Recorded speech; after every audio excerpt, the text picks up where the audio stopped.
Pemirsa, saat ini saya berada di depan salah satu rumah anggota warga Kampung Jambu, Kecamatan Teweh Baru, yang mana kami mendapatkan informasi bahwa salah seorang warga, salah seorang penghuni dari rumah ini menderita suatu penyakit yang boleh dikatakan aneh.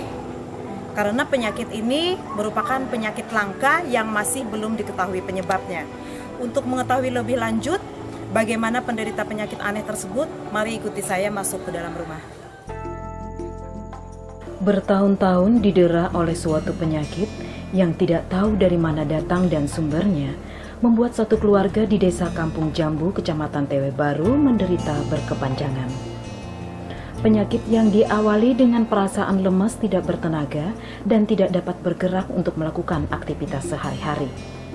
Keadaan seperti ini sudah dialami oleh Ahmadi sejak tahun 2011 sampai sekarang.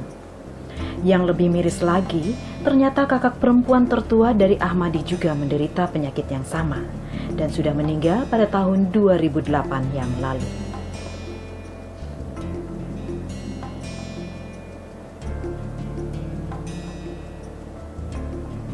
Sementara itu, adik Ahmadi yaitu Gazali juga menderita penyakit yang sama sejak tahun 2012, tepatnya setelah ibu mereka juga meninggal.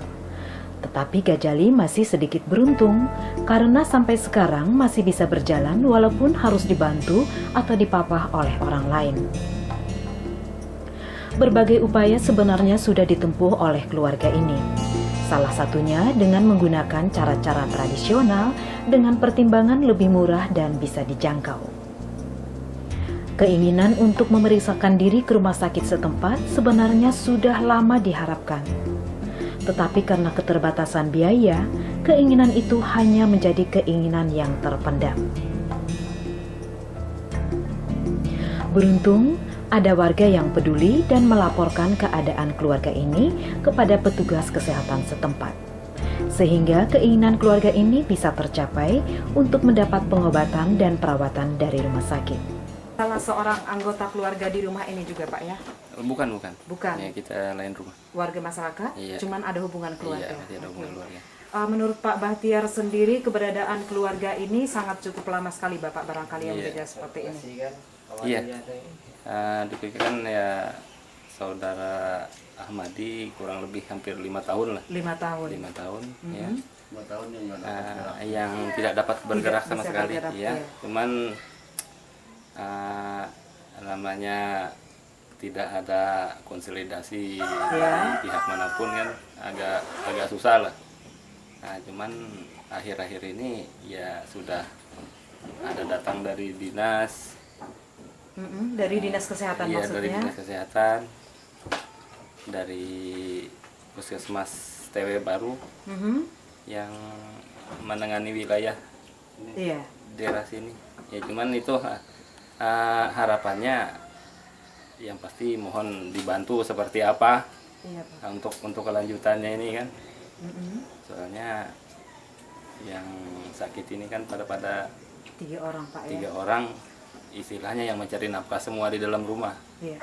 Untuk kebutuhan sendiri, kebutuhan anggota keluarga sendiri, Pak, karena sampean memang orang dekat di dalam Iya. rumah ini, barangkali didapat dari mana aja, Pak? Karena tiga-tiganya tidak bisa bekerja. Untuk sementara ya kita anggap bantuan masyarakat, Bantuan masyarakat masih aja. ada ya untuk masyarakat sekitar sini. Bapak ini kan juga anggap masih sekdes ya. Sekdes. Sekdes, jadi mungkin dari sisa gaji juga masih ada yang diterima per bulan. Cuman itu ya udah tidak mencukupi lah untuk anggota keluarga Iya. yang sekian ini kan. Ya, benar. Penderitaan keluarga ini semakin bertambah sejak ayah mereka yang menjadi tulang punggung keluarga dan juga yang mencari nafkah keluarga selama ini terkena stroke. Otomatis kehidupan keluarga ini hanya mengandalkan belas kasihan dari warga setempat. Untuk memenuhi kebutuhan sehari-hari mereka. Sedangkan untuk kebutuhan memasak dan mencuci, 2 orang keponakan yang masih kecil, anak dari kakak tertua mereka yang sudah meninggal dunia, itulah yang ambil bagian. Walaupun masih anak-anak, tetapi keadaan sudah memaksa mereka untuk bisa bekerja membantu keluarga. Ahmadi dan Gajali adalah dua kakak beradik yang menderita penyakit yang belum tahu penyebabnya ini, hanya bisa pasrah dengan keadaan mereka. Keinginan untuk mendapatkan bantuan dari pemerintah setempat pun hanya sekedar keinginan, karena mereka menyadari ketidakmampuan mereka untuk mengurus yang disebabkan oleh kondisi yang tidak mampu untuk berjalan dan melakukan aktivitas.